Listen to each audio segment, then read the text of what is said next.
반갑습니다. 송재준입니다. 11월 15일 이재명에 대한 선고가 다가오면서 이재명이 평상시와 다른 모습을 굉장히 많이 보여주고 있는데요. 법조계에서 같은 경우는 매우 이례적이다라는 평가가 나올 정도로 좀 심상치 않은 모습을 보여주고 있습니다. 그만큼이나 이재명이가 이 똥줄이 타고 있다라는 방증이 되겠죠. 첫 번째 같은 경우는 이미 최후 그 진술까지도 다 끝낸 이재명이가 마지막에 이제 그 결심 공판에서 최후 진술까지도 했죠. 그런 상태에서 이제 그 또다시 피의자 진술서까지도 제출을 했다라는 겁니다.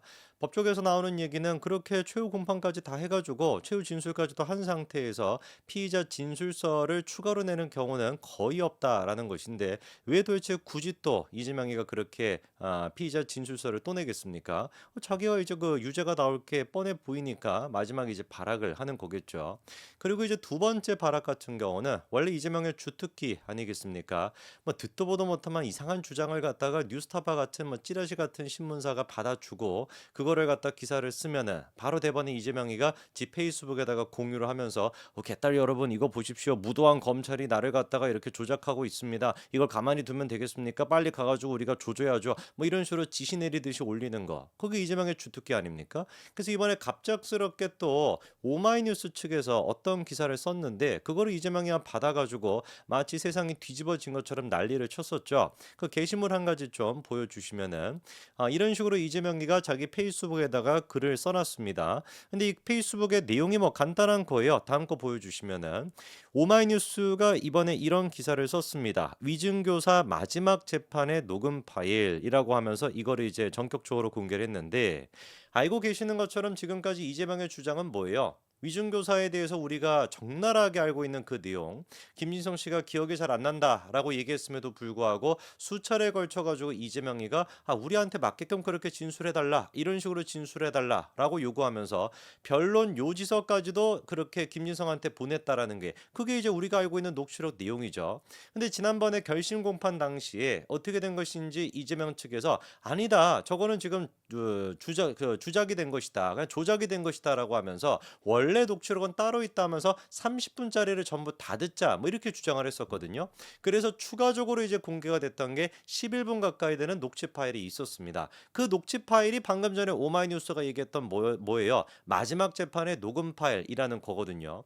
근데 이재명 측에서 지금 주장하는 거는 뭐냐면 그 마지막 녹음 파일 11분 가까이 되는 이 녹음 파일은 검찰 측에서 증거물 그 리스트에도 작성해 놓지 않았었다. 그렇기 때문에 변호인 측에서도 이런 식의 녹취록이 존재하는지도 몰랐다. 이렇게 지금 막 얘기하고 있단 말이에요. 그러면서 하는 얘기가 만약에 이게 검찰 측에게 유리한 그런 녹취록이었다라고 한다면은 왜 이거를 공개를 안 했겠냐? 뭔가 검찰에게 불리한 내용이 있을 테니 공개를 안 했겠지라고 지금 얘기하고 있어요.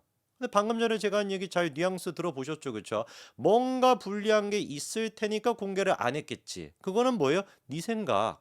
그거는 뇌피셜 아닙니까? 구체적으로 11분의 그 녹취록에 어떤 내용이 들어가 있는데 이 내용이 검찰의 주장과 맞지 않다라든지 이 내용이 이재명이 주장했던 거와 맞다라든지 이런 식으로 뭔가 주장을 해야 설득력이 있는 거 아니겠습니까? 그냥 뭐 밑도 끝도 없이 갑자기 막 튀어나와가지고 이상한 녹취록을 막 들이밀면서 야 이거 왜 공개 안 했어? 이거 공개 안 한 거 너네한테 불리하니까 공개 안 한 거지? 그러니까 이거 불리한 거 맞지? 이렇게 지금 주장하고 있으면 이게 무슨 의미가 있겠습니까? 심지어 지금 선고를 앞두고 있는 시점에서 그러는 게 무슨 의미가 있겠냐고.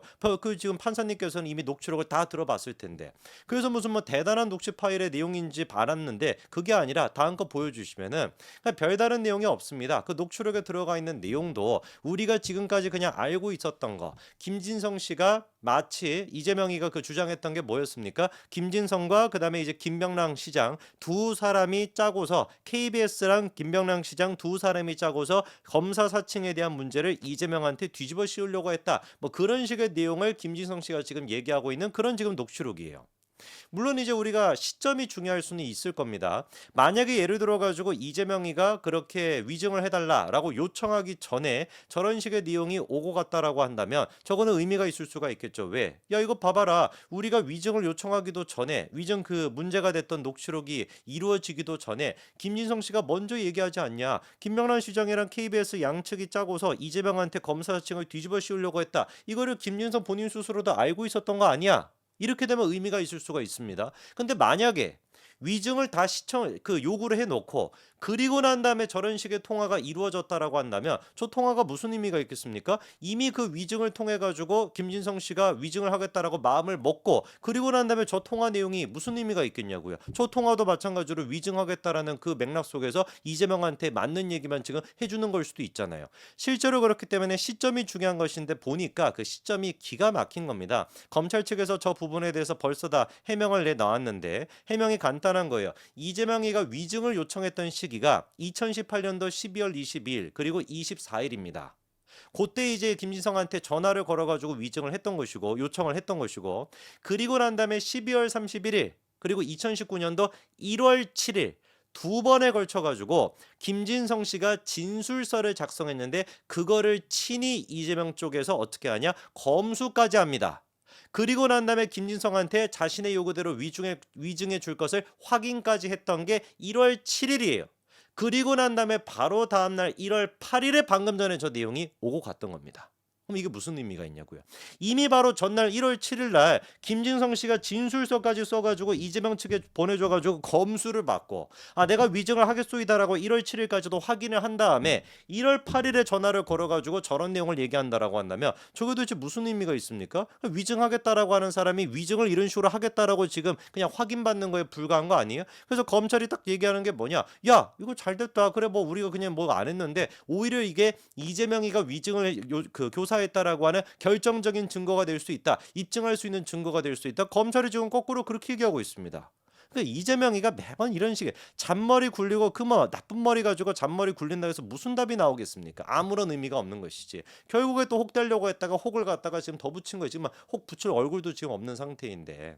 그래서 지금 이렇게까지 이재명이가 발버둥을 치는 이유는 선거법 위반이 됐거나 위증교사가 됐거나 아무것도 아닌 것처럼 그렇게 겉으로는 척하고 있지만 실제로는 어떻다? 너무 똥줄이 타는 겁니다. 뭐라도 해야 되겠다 싶으니까 말이 되거나 말이 안 되거나 상관없이 마구잡이로 그냥 질러대고 있는 거예요.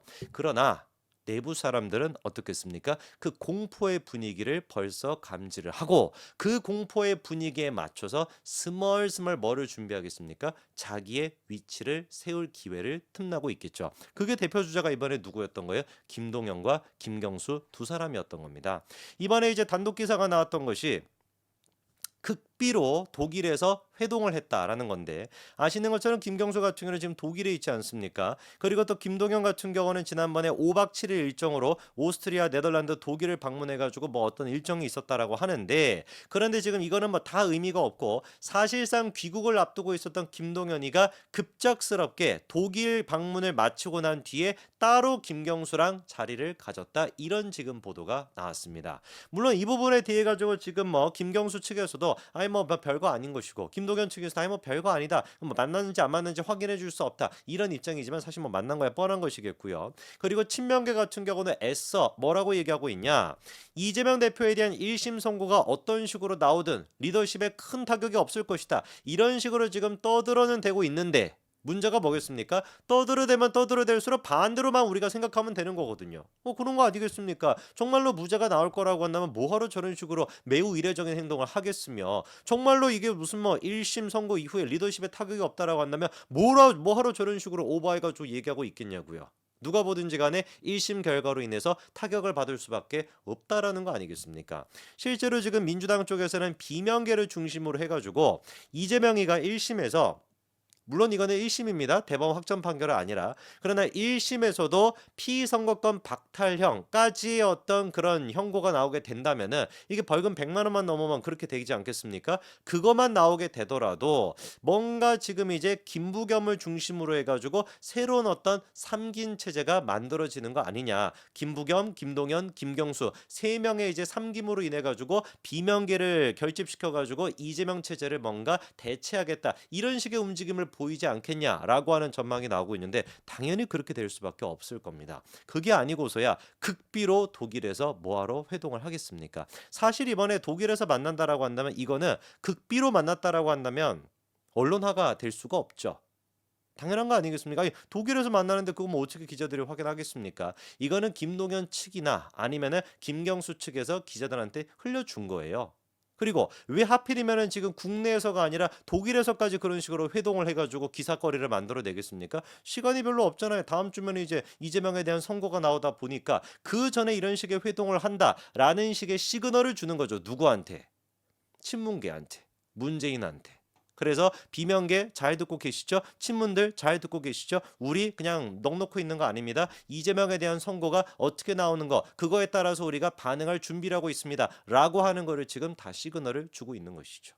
아마 제가 봤을 때 이재명 대표가 당연지사로 대선 후보가 될 것이다 라고 생각하는 분들도 꽤 많을 것 같은데 대한민국 정치는 어떻게 될지 아무도 모릅니다. 대한민국 정치의 한 달은 거의 뭐 1년, 30년과도 같다라는 얘기가 있을 만큼 어마어마하게 많은 일들이 그 사이에 벌어질 수가 있죠. 11월 15일과 25일에 어떤 일이 있을지 벌써부터 민주당 내부적으로는 이재명을 칠 생각밖에 안 하고 있는 것 같습니다.